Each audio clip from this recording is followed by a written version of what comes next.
Good to go. All right, and welcome everyone to another afternoon with the Magnet Marketers. You know, our goal here is always to help you as a marketer become a magnet versus a bullhorn as we dive into topics on social media, digital marketing. Our special guest here today is Saba Sedighi. Okay, and Saba is coming to us from Orange County, California. And just a little bit more background on us. So you know, I am Mike Gingrich. I'm the president of Digital Hill, a web agency in Indiana, co-founder of TabSite, Facebook contest platform. I'm a podcaster at the Halftime Mike podcast, and I run a nonprofit called I Give Global. My aim is always to help you be uncommon and to add value. I think those things can set you apart. All right, and my co-host is Jessica Phillips from Now Marketing Group, where she is the president. They are based in Ohio, and Jessica helps clients build repeat and referral business with their ideal audience using web and social media. So Jessica, welcome again, and you're ready to go. Let's do it. This is a fun topic today because we're diving into one that I think is, it's on the leading edge for sure. And I think that's one that many businesses have questions about. How can they do it? And that is Snapchat for business, right? And I guess we should say that Saba is a last minute change of the place for our original guest, who was Carlos Gil. And they are partners in Social 545, which is a blog talk radio podcast. And you guys, I should let you say a little bit more about Social 545 right now, Saba. How about that? Yeah, so Social 545 is a podcast that we've been doing for over 8 months now. And we talk about what's trending in social media, but specifically about pop culture. So we recently talked about how Beyonce mentioning Red Lobster affected Red Lobster sales. We talked a lot about the Shorty Awards. We have social media influencers on it. So we weave in pop culture with social media. So it's very current with what's happening in the news. And then we also co-created a Snapchat for Beginners course together. I've seen that on Udemy. I'll paste the link in here because I'm sure people will want to reference back to it after we dive into this as well. So here is the course link as we start diving in today and talking about Snapchat that you can reference back to. I was scoping that out. It looks like a good value. 2 hours training. Looks like in here. So Saba, I'm going to dive in. All right, I'm going to give you the first question, and that is, Snapchat. What's the benefit for a business today? And just note for your benefit that our audience is primarily small, medium-sized businesses. Yeah. So let's just start with the basics of social media. When you choose to be on a social media network, you're choosing where you're going to invest your resources and your time. And so when you're thinking about making that decision, a lot of times you want to go to where everyone is talking about. So the things that come to mind probably right now in your heads are places like Facebook, Twitter, possibly Instagram at this point, because it's a little bit more mature and owned by Facebook. But those are all really great platforms. They're very robust. They're very mature. They have a lot of users. But the problem is that the ROI is not going to be the same in a matter of 6 months than it is going to be on a platform that is so much newer and it has higher engagement.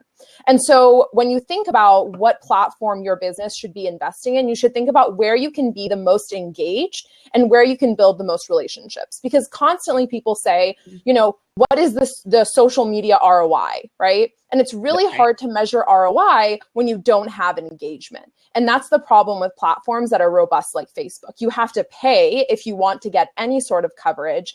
And the other downside is that there's so many people that are fighting for that market share.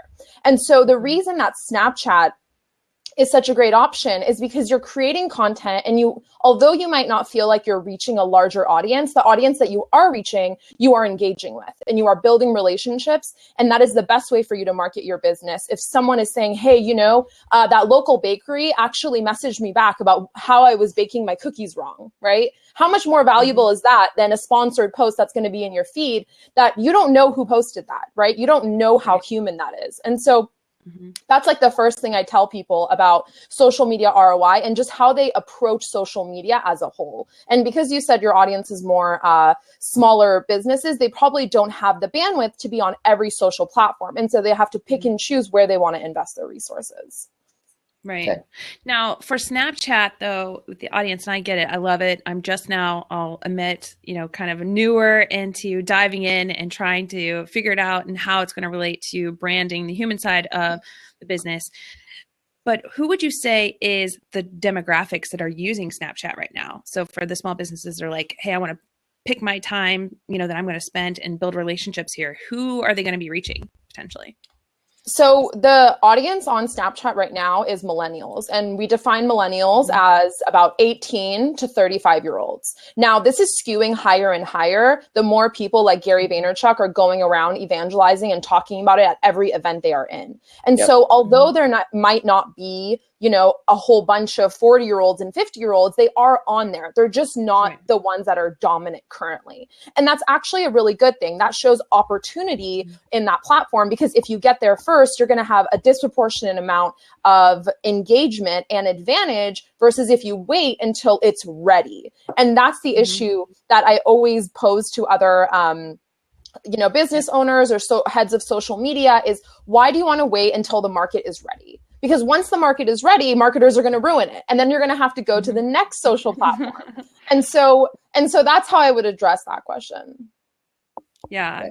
And plus it gives them a chance to kind of establish themselves there and kind of figure it out, what's going to work best for them while they're diving in early adopters. Right. And the really nice thing about Snapchat is that the content is not really clean and proper all the time. The whole point is that you're creating the content as you go. You're creating 10-second micro content snippets. It could either be video, it could be photo. You don't have to go outside of the application in order to enhance, right? You have all these video tools. You can make it quick. You can make it slow. You can make it go backwards. You can add geo-filters now. We can talk about that later on. You can add a lot of creative onto your platform. And so why would you want to choose a platform to be on that you have to have all these external tools that'll make it harder for you to just be in front of your audience, right? They just say, push it into the market and see how your audience feels. And that's what Snapchat does. You can always iterate and make things better. Oh, good.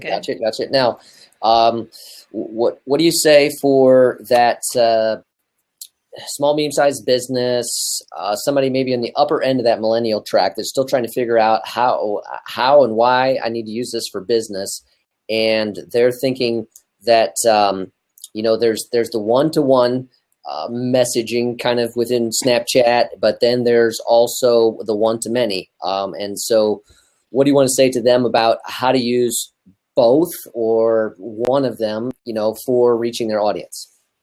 Yeah, I would say that no platform can be used in a vacuum. So there's no way that you're going to be able to make an impact on social media or in your social selling strategy if you decide to only use Facebook or only use Twitter or only be on Blab. You have to choose a few platforms, use them complementary to each other, and cross promote, right?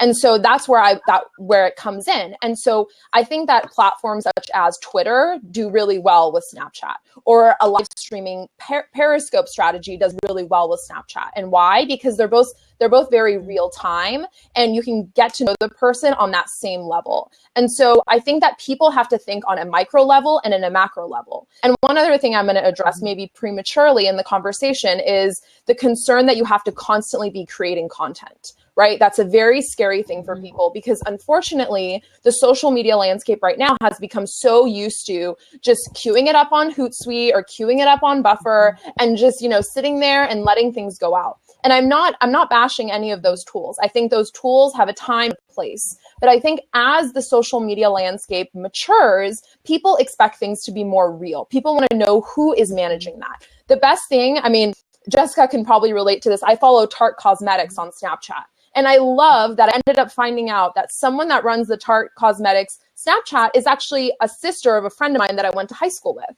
right? Now I know who's behind social for Tarte. And then they tell us, oh, hey, we're going to be doing a Periscope. And so when you couple these things together and you show people who's behind the brand, it makes such a larger impact, and they feel so much more accountable to actually consume your content. Okay. Now that's growing. Just to touch onto that, I'm seeing a lot of companies like IBM and some others that are having their team members have bigger followings than their actual business, because people are connecting with the people, like you said, versus just the logos, because it has that other relationship side to it. And that's one of the things I'm loving about Snapchat, is getting more of a human connection with all these people that I've been following and know the brands that they're associated with, seeing the kinds of real-time content that they're putting out, whether they're humorous or inspirational or good storytellers. It's really, allowing you to connect on a deeper level. Mike, before you ask that next question, I've seen a question come up on the board here, and I think you somewhat addressed this, but how do you compare Blab with Snapchat? Pros and cons. I know they're two different platforms, but it was just a question that was on the board. Yeah, that's a good question. Blab and Snapchat are apples and oranges. They're very different. They have very different functions. Blab, you're creating content, long form. It's in video. You're actually doing it with other people. This platform doesn't work if I'm just here as a talking head, and even if you guys are audio only. And so this is more of like a live YouTube or, a Periscope where you're collaborating. And Snapchat is more, how can I document my day in micro content snippets and kind of have it as a blog form that has creative layered on top of it, which no other platform allows. And so they have two very different functions, but they are very complementary to each other in a social media strategy. Great. Thank you. Excellent. All right, so let's dive into that next question then. So creating content for Snapchat. Why don't you dive into what are some ways? I mean, I think we have to start at the beginning, just defining stories, that type of thing. Okay, yeah. So I'm going to assume that it's kind of they have no knowledge of Snapchat. So there's so you can create content through photos or through videos. Every piece of content can be up to 10 seconds or less. And so when you submit something to your story, that means that you're creating almost like a weaved film reel of your day, of the last 24 hours. And so when you submit something to your story, it's going to be there for 24 hours until it expires. Now you can delete it and things like that, but you can't edit it once it's up. You also have the option of engaging one-on-one with someone. So for example, if Jessica Snapchatted me personally, then I can respond to her, but I can also just send that to her personally and submit it to my story. The advantage of submitting to your story is that you're creating a timeline and you're creating something where people can follow you throughout your day. Now, the advantage to this for businesses and why marketers have become so excited and are paying attention so much more is because you can create a storyline. And that's been kind of a theme in the past 12 to 18 months of, we have to do storytelling, right? And it's hard to storytell on Twitter. It's hard to storytell on Facebook, but it's very, very easy to storytell on Snapchat if you understand the tools. Now you're going to say, what are these tools? The tools is that you can write on your Snap videos or your Snap pictures. You can layer text on top of it. You can layer as many emojis or as few emojis as you like. You can add music to this content. You can make it go backwards. You can make it go forwards. You can make it go slowly. You can add geo-filters, so that kind of works as a postcard or like a branded content. And so there are just ample amount of ways that you can creatively create content every day that keeps your audience engaged. They're always coming back and saying, what are they going to be doing next? And you can also actually use none of these tools and just use it as a vlogging tool and just say, I'm going to document my day. Or you can only use the tools. I'm actually someone who uses the tools very heavily. I do a lot of, guess the song, or I do Oscars coverage, or the Grammys coverage, or the GOP debate, or I make graphics that I actually post on my Twitter that are natively made on Snapchat. And so there are just a spectrum of ways that you can storytell. And if you have a specific example, I can kind of make it a little bit more tactical where they can kind of understand. But I just kind of did a broad stroke just so they understand what are the different ways, I guess. So I follow Joel Klom and some of his, do you follow him as well? Yes. Joel. Okay. And he uses it to really actively tell like a story throughout the day. Some days he uses it just to document a day, but he can get, he gets super creative with it and tells like this complete storyline of the day. And then there's others that use it, like Carlos, that I've followed on there, that just use it to just have a conversation and a relationship with the people that he's following. So there's a couple of different ways I've seen people using it, and that sense of storytelling or relationship building And then, just average people that are using it just to post, a couple highlights of the day, what's happened. Now, with Snapchat, you've mentioned geo-filters. Can you explain that just a little bit more for those that aren't familiar? Sure. So geo-filters are actually a tool that enable you to tag either where you are, what time it is. They recently added the date. You can do the temperature. And then also what they've started doing in the past about 1 year is that they've been able to do brand campaigns. So for example, yesterday was National Cereal Day, and there was Cheerios that were, falling on the side of your screen if you decided to use that filter. Now, the cool thing is that before 2 weeks ago, the only people that had access to enabling these geo filters were larger brands that had large budgets, right? And so it was very inaccessible. There was a very large barrier as to who was able to get this coverage. Now, those filters were nationally rolled out. So, Snapchat has 150 million daily users, and there is 8 billion daily video views. So imagine the actual impressions that each of those geo filters are getting. Now, as of 2 weeks ago, the update is that you can create custom geo filters. Now, what does this mean? That means that if you are having a conference in your area that you're going to be attending, you can personally create one for yourself. It could say, Jessica and Mike are podcasting, right? And people in that geofence that you determine are able to swipe through that, and they can create content with your geofilter. Or you can choose to have it for a larger event. And the cool thing is you can do this online. This is very streamlined. All you have to do is submit a design. Within 24 hours, they approve it and it goes live depending on how long you want it to be activated and what the geofence is. And so this is a way for brands to be a little bit more geographically confined, because I know that's a question I've gotten in previous interviews I've done around Snapchat for Business, is how do I target people in my area? And while geofence is a great tool for that, right? And it starts at $5 and it just increases. So it's really, really accessible. I think that compared to things like Facebook ads, I think this is a really good option for people to just try out at least once and see the results they get. Yeah, I can't wait to see some of the case studies on people using it. Yeah, I mean, it seems like for events, it's a no-brainer. You're trying to get some exposure that way, so that seems like a no-brainer to use that.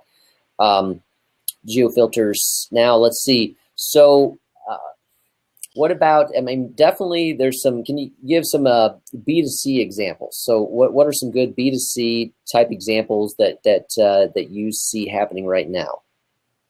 One of the examples I see is Sephora. I'm a VIB member, and so they are always posting content every single day. Either they have one of the makeup artists, giving a tutorial on their Snapchat. They've done product launches with Kat Von D, where she's, been launching her new lipstick lines. And so I get excited about that.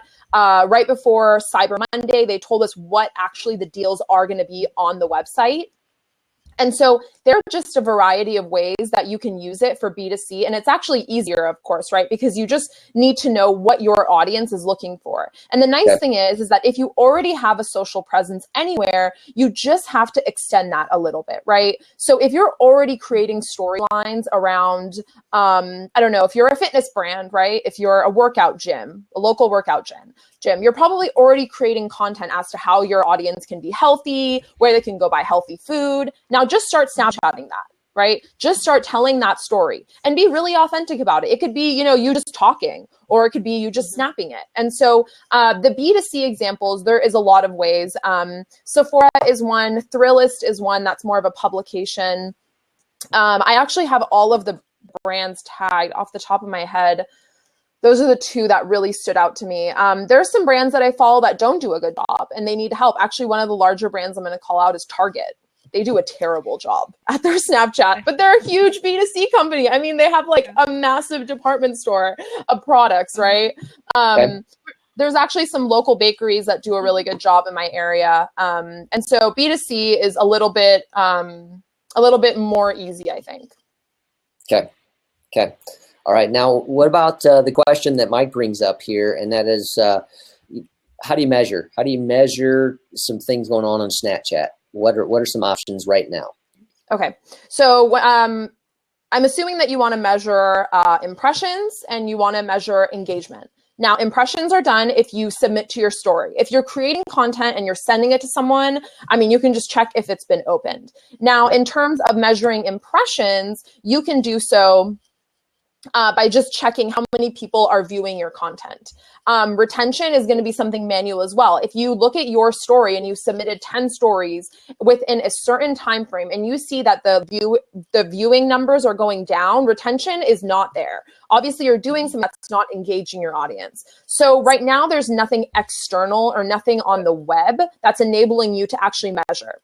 The good thing is that for the Snapchat geo-filters that are custom that you submit through their website, there are metrics for that. So they're going to show you how many people actually saw that geo-filter. So they swiped through it, they looked at it, and they're going to show you a number for how many people actually used it. And used is defined as whether they created content and sent it to someone, or they created content and they submitted it to their story. So in terms of metrics, that's really the only thing that they have in terms of consumer facing. Yep. I think it's cool that they can see exactly who was viewing their content even right now, because now, you know, you get to see numbers on a lot of things, but you don't get to see the people. And this, you get to see the people. I know it takes some time to kind of look through, but you can at least see exactly who's doing it. Yes, Well, exactly. also, how do you feel about, and are brands doing this or not? And that is, you know, downloading their story and using it somewhere else on social. What do you think about that? Yeah, I think it's great. I think so. There's two things, right? There's actually people that are creating content and uploading it on Snapchat. I'm not a proponent of that, and it's actually against the terms of service. So that's something that people do that I'm really against. People that upload the same 10 seconds every day within a part of their story. I think that's really being untrue because they're constantly trying to streamline something.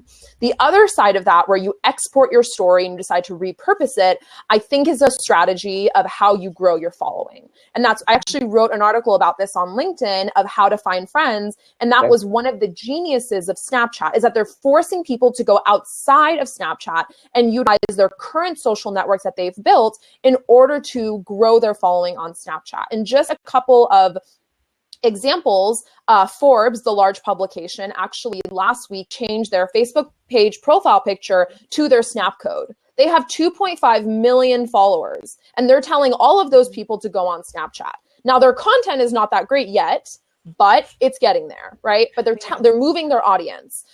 Really, really large fashion bloggers are doing the same with 2.5 million followers. All it says on their Instagram bios is "Go follow me there." I think Cosmo Girl magazine, actually their Snap code image on Twitter is that. And so those are ways that you can cross promote, and you can also take that content, the pictures that you create, the videos that you create, post those on Facebook, post those on Twitter. Trust me, the engagement is so much higher. Every time I create a graphic on my Twitter with Snapchat, my engagement for that post is so much higher. And I'm sure it's the same for Facebook or any other platform. And the reason is that the content you create on Snapchat is just so much more interesting. It doesn't look like that Canva image that everyone has. And it's okay. And it doesn't even look that bootleg. I think it just looks creative. And everyone wants to know how someone is creative. And so repurposing is a really, really large thing that people should take advantage of. And you can export individual content that you create, and you can actually export your whole story to upload it into like a YouTube vlog and put it in like a Canva iPhone thing and just upload it. I know Carlos does that, and he gets great engagement because he's more of a vlogger style Snapchatter. Yeah. Right. All right. So with getting started with Snapchat for brands, I mean, if they have, I guess, walk people through that process. Getting started, yeah. Yeah. Get like opening an account and things like that. Literally, like from the bare bones basic. Yeah. So what you're going to do is you're going to go into the App Store. You're going to download Snapchat. You're going to create an account. Keep in mind that your username is going to be important. But most importantly is going to be who you start following. So what you're going to do is you're going to create a handle that's either similar to the one you already have. But the good thing is that Snapchat has QR codes, and the Snap code capability of being able to scan something is extremely powerful. I have my Snap code on my Twitter banner, which is a way to do that. So once you're on there, you want to create your account. You're going to get started. The first thing you're going to do is you're going to go and check who in your contacts, so who in your phone book is actually on Snapchat, and you'll be able to link that up. and go ahead and add those people and start engaging with them. Just say hello, send them a Snapchat, send them a video, whatever you really know how to do. Or if you really don't know how to do anything on Snapchat and you're kind of stuck, you can ping me. It's really easy. A lot of people say that the UI is a little bit complicated. I would just say keep it very, very simple when you start. Just take a photo, take a video. Carlos and I, we run a Snapchat community called Snapchat.directory. And so you can add yourself to that community. There's over 6,300 people on there. And so what you can do is you can find people that you can start following, because that's one of the things that people get stumped on is, okay, I don't have anyone to send content to, right? And so then you kind of feel like you're a little bit alone and there's no discovery within the app. And so what you do is you can, talk to Jessica, you can talk to Mike, you can talk to me, you can go on this directory, and based on the categories, you can start following people. You can go on your Twitter and you can ask people, hey, are you on Snapchat? I'm sure at this point by now, your, Facebook feeds and Twitter feeds are infiltrated by people's snap codes telling you to go follow them. Start following those people, ask questions. Don't be scared to make content. I mean, there's really no right or wrong way to make content, and that is the best part. The most common question that I think Carlos and I get is, what should I post? And really just post anything that interests you. I heard an influencer say once, if you're having fun, your audience is having fun. I always have fun when I create my stories, and people engage back and they say, wow, I really liked how you presented that. I really like how you did this. And so it's just about getting started and not being scared and using that initial phone list that you have from your phone to add those people and start engaging with them. Yeah, we actually did it, our team, where we signed out of our account and each of us signed back in from some of our phones because we each had different contacts for the company and our profile in order to add some contacts. And right now it's kind of beautiful that everyone's kind of looking for other people to engage with and to follow, because you're almost hooked when you start following on Snapchat. You want to see what other people are doing, and you're following what they're doing and reading their content and checking them out. I think, did we lose her? She's come back on. All right. But you're almost like looking for other people's stories. So it's easy for you to gain followers, I think, in that sense, versus, now you've already asked everyone to like you on Facebook. This is just getting started. Will you post that link to the directory too on your Snapchat directory? I signed up for that a few weeks ago when I had heard Carlos speak in Vegas.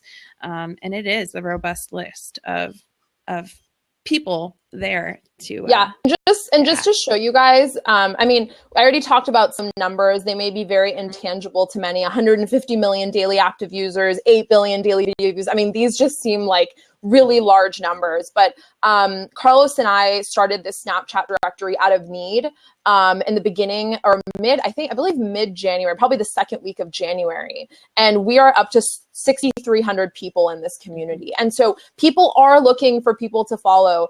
People have gotten a lot of new followers from this tool. We're actually going to be doing an update that we're pushing out this week. And so there is a lot of different resources, because the landscape is maturing. And so people are talking about it. I've been on Snapchat since 2011, since literally its infancy. And people were not using it, right? People were not talking about it. I had to my score was so high after 1 year of using Snapchat that I actually had to delete my account and make a new one because I was so embarrassed. That's how stigmatized Snapchat was in 2012. Right. And so you have to understand that, the landscape is different now. People are so much more open. Everyone is talking about it. If you just ask your current social networks, if you put it out there, you're going to be seeing feedback and you're going to start seeing engagement. Yeah. And the beautiful thing for businesses, I think, with Snapchat is that you have the undivided attention of someone right there when they're looking at your snaps. Like, there's not all this other noise in between. You have their undivided attention, and that is unlike any other platform, really. So I would say, just getting started, it was kind of easier for us to find followers. They just started adding us and finding us from us posting the snap profile picture, if you will, and posting it online and just asking other people what their handles were. They were, willing to give them up and for you to follow them.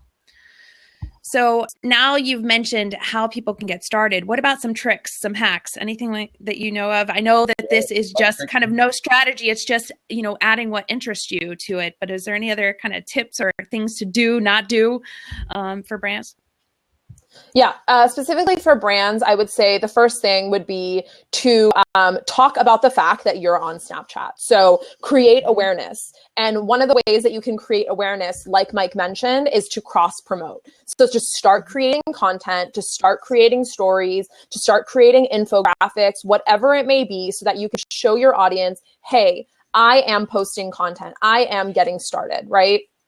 The second thing that you want to do is you want to be consistent, right? So you want to make sure that if you're going to be on Snapchat, when you do post a story, it's going to have to be good. It's going, and when I say good, I mean, there needs to be some sort of creativity in there, right? It's not just, I mean, I'm going to call out Target again, but they literally Snapchat like a DVD cover, like to the point of like, come on, like you can do more, right?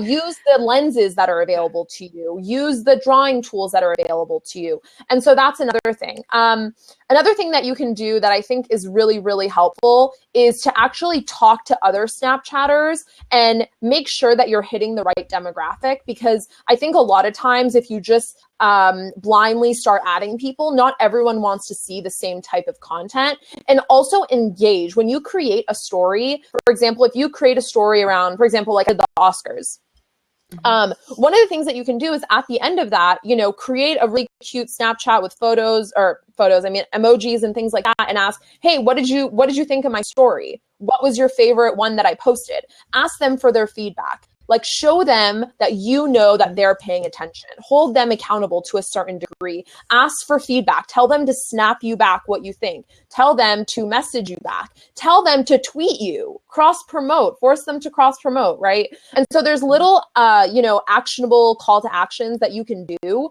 that are actually very, very effective, that make sure that you remind your audience that you're paying attention to them as much as you want them to pay attention to you. I like that. You mentioned that cross. Oh, sorry, Mike. I like that. The simple call to actions in your stories, asking for feedback and giving them directions. Give me a snapback or tweet. I think that's great. And I like the Snapchat takeovers. I've seen that when you mentioned cross promotion. It made me think of that, where you're with someone, another influencer, say we were all at a group together, and you just have like a simple Snapchat takeover where you would talk on my Snapchat, and then I would link your handle there so people could go follow you. I've seen a lot of brands using this as a way to kind of cross promote and influence each other's audiences. And then I followed Joel, and he shared a tip on how to add just a little bit more text in your snaps. He said if you're an iPhone user, you would go to the notes feature on your iPhone, start typing your content there, and then you can paste it over to Snapchat on your iPhone to give you just a little bit more text. So I've been using that tip.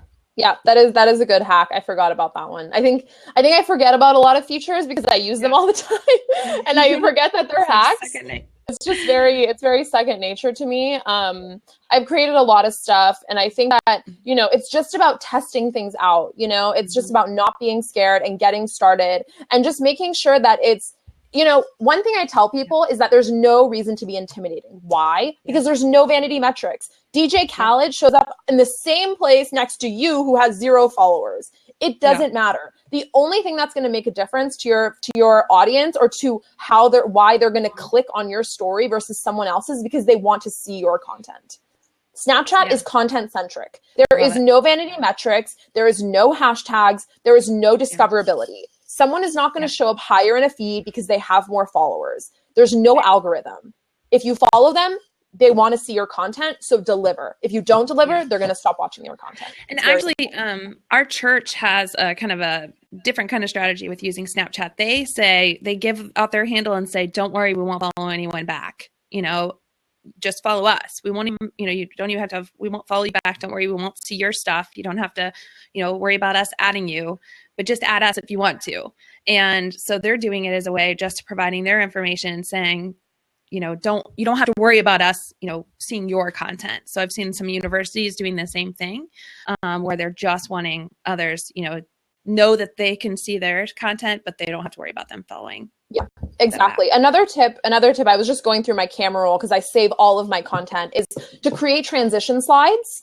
And so what that means is that sometimes you want to introduce content. So if you're planning it, right, if you're going to say, like this example is right before they announced Best Picture of the year, what I did was actually created a Snapchat that was going to announce what the picture of the year is going to be, right? And so what does this create? This creates an extra 5 seconds that they're watching they're watching your content and you have them engaged, right? So that's another way that you can kind of like not drag things out, but just make it a little bit more well-rounded and a more well-planned. And the more intentional that you are with your Snapchat, people are going to pay attention to that and they're going to know you're putting time and effort into it. And it's not just haphazard. And, you know, that's the thing right now, because Snapchat is maturing as quickly as it is, people are stepping up their game. And so it's only going to get harder and harder to get people's attention.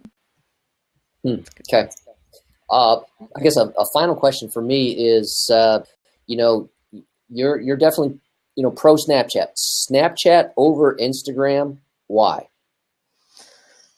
I absolutely love Instagram. I've also been on Instagram since 2010. But here's the problem with Instagram. If you don't have 50,000 followers, it's going to take you a lifetime. It's going to literally take you a lifetime to build a following. The other problem is that content creation is also a large problem.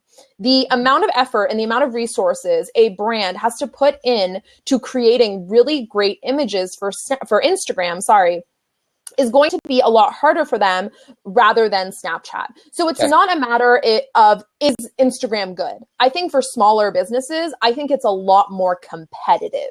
That's the problem. If you didn't start 3 years ago, I wouldn't suggest you start now, right? I mean, at the end of the day, you're looking for brand awareness, you're looking for engagement, you're looking to build an audience. And why would you go to the platform where it's going to be 6 times slower than another platform where it's going to be 6 times faster? So that's the argument. It's not that Instagram is not good. Instagram is absolutely amazing, but is it the right platform for you, for your goals?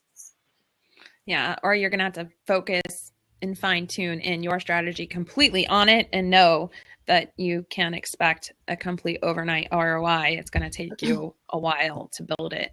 So depending on who your audience is, but I definitely agree with you on you know, the content that's being shared there for sure. Snapchat over Instagram. This has been very good. Very good. I feel like we're just scratching the surface here. We got any more questions that are out there? Yeah. If anyone has any questions or they have, you know, I guess a problem. I know one time, you know, someone was thinking about, you know, I have this campaign that I want to get off the ground on Snapchat. Do you have any suggestions? And so, you know, any questions that you guys have. I like the questions where you guys compare different social platforms because I think we all understand compared to something. So when we kind of put it next to another social platform, it's easier to understand why someone would use Snapchat over something else. And there might be a company where Snapchat is not going to be suitable for them, right? There's not one prescription for every answer, for every problem. But, you know, I think for a majority, there is ways to create content. Today, actually, Carlos tagged me in a company, a healthcare company that was using Snapchat. I mean, if you're a healthcare company, and you're on Snapchat, I'm sure a B2C company can make it happen. Although I could see it being more beneficial for them because they're so worried about things being posted and they're like, oh, well, but that's gone. Yeah. You guys mentioned about cross promotion. If people are on Facebook, if they are on Twitter, one thing that I really recommend is for people to create infographics and to create some way of announcing something. I just pulled up something that I made, I think 2 weeks ago, and it says going live on Periscope in 15 minutes, right? Now, this is not like Canva, obviously, but it shows creativity. It's going to stick out in someone's feed. Like, wait, they have like massive emojis and they have writing and their faces in it. Like what? Like, you know, it just, you have to get people's attention. And that's what it comes down to. And so there are just so many ways to get people's attention on Snapchat. And that's what I love. To promote the directory, I recently made this, which I think is a really easy way if you don't want to show your face or whatever. You just basically layer a bunch of emojis on top of each other. Smart. And the nice thing is that the size of this works really, really well in a Twitter feed as well as a Facebook feed. And so you're not going to have to do any cropping. All within Snapchat? Did you create that image? I created all of that in Snapchat, and I actually didn't even post it anywhere. I literally just saved it, and I actually used it for Twitter. Excellent. Nice.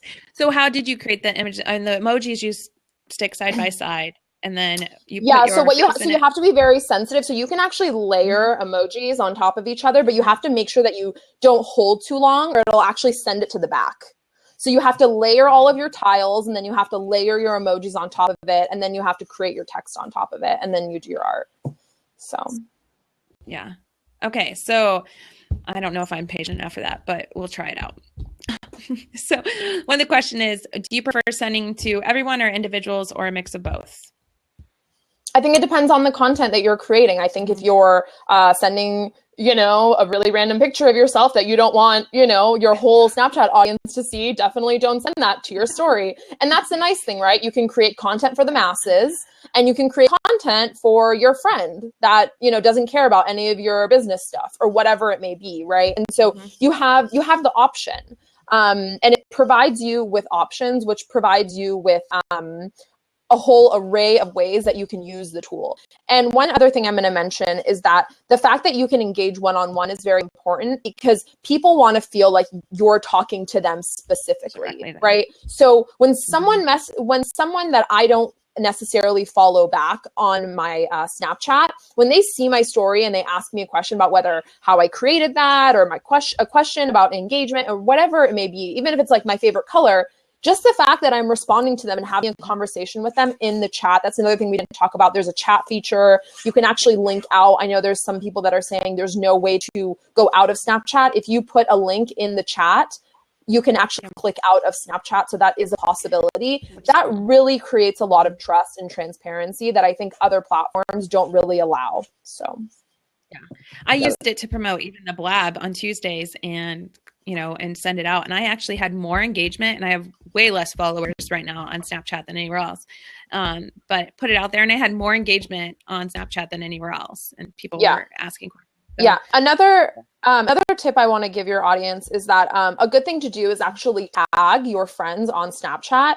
And what do I mean by this? So you're going to be adding people, and you might not have a large list right now, but if you're someone like me who's been on the platform for, years and years and years, I mean, your list is huge.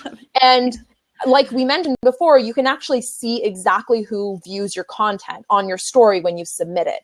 And so one good thing that you should do is you can actually edit people's names. And now this is a really powerful tool, because what I have done here is that people that I want to pay attention to, or people that are in a certain category, I have decided that I am going to put an emoji next to them. And how do I do this? For example, people that are influencers that I follow, I have a star next to them. So in my list, I have a star next to all of these people, because I want to make sure that if they look at my content, like one time Gary Vaynerchuk looked at my story and I lost it, right? So I want to be able to quickly see that, right? Mm-hmm. The other reason is that if you decide that you're not going to submit something to your story, right? Let's say for a business, you have vendors, or you have people that are obsessed with your cookies and cream cupcakes, right? And these people, and they're friends with you on Snapchat. You can put a cookie next to their name on Snapchat. And every time there's something that's going on with that, you can just go to your list. You can literally search the cookie emoji, right? You can search with emojis on your list, and you can just quickly hit all of those and just send it only directly to them. But you're mass sending individually, if that makes sense. Right. So that's another way to kind of take your Snapchat list and make it like a CRM list for yourself, so that you're categorizing people and you're actually making sure that you're sending that, right? And so there's different ways that you can do that. I have all of my influencers tagged. I have all of my close girlfriends tagged. I have people in the social media community tagged. I have important social media people tagged. So I am constantly very, very aware as who's consuming my content. And if I want to quickly send to a group of people, I'm able to do that by literally one-click search functionality. Yeah, that's a great tip. I didn't know about that. So that's great. What are some brands? Should we just say, how does someone see who has seen their stories? Do we need to answer that one? Yeah, so what you do is when you submit something to your story, there's actually an eyeball that you click and you'll be able to see a list. You're going to see the first 200 and then everything else is going to be a plus. Yeah. Okay, real quick then, what are a couple brands that you follow? I know you mentioned a couple earlier, but what are some brands you follow that are doing innovative content on Snapchat? Yeah, so I actually have all the brands tagged, and I'm looking at the list right now. I think Airbnb does a really great job. They do a lot of travel content. Forbes is doing some cool stuff. Their content is really good. They could be a little bit more creative. Mashable does a very good job. NASDAQ, actually, the stock market, NASDAQ has been on Snapchat for months and months and months now. They do a good job. The Shorty Awards, Taco Bell does a very good job. Whether you like tacos or not, they have good content. So TechCrunch is on there. They do a lot of their conferences or hackathons. They decide to do that.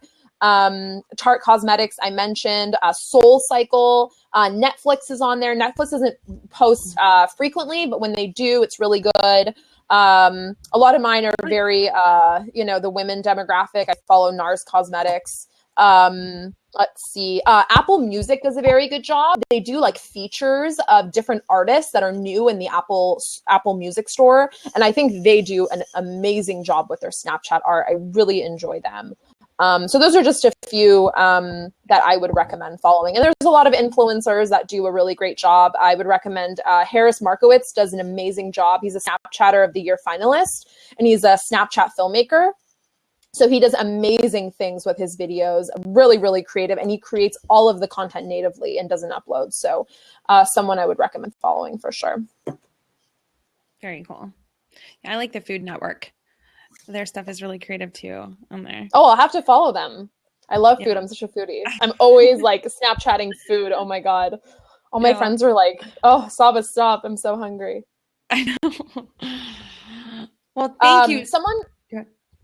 Sorry, go ahead. Nope.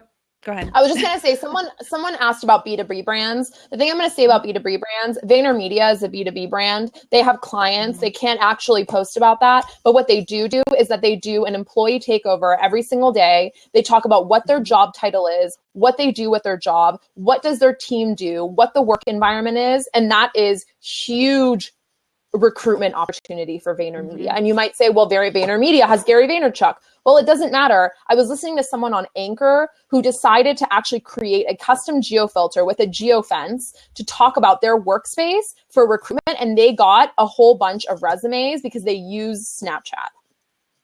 So that's your answer for B2B.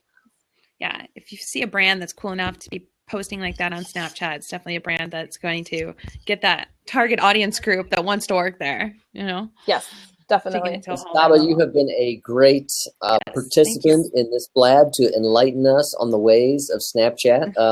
Thank you for having me. Please add yours again down there, just for these folks who came late. They need to be able to follow you on Snapchat. So one thing about Blab, if you guys do command Snapchat, that script actually comes up with your Snapchat URL. So if you guys are in Blab and you want to get added on Snapchat, just do /Snapchat and that'll come up. And then also make sure that you add yourself to snapchat.directory. That is actually the URL. You can be added there. We're going to be pushing out an update where you're going to be able to easily find others that you are interested in following. And it's going to be a lot more consumable because we've sort of hit max capacity. So definitely join that community. And if you have any questions about Snapchat, creating content, cross-promotion, whatever it may be, I'm on Twitter, I'm on Facebook, I'm on Snapchat.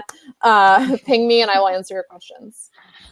So since you joined those others in 2011, when did you join Facebook? 2009 or when it first got started?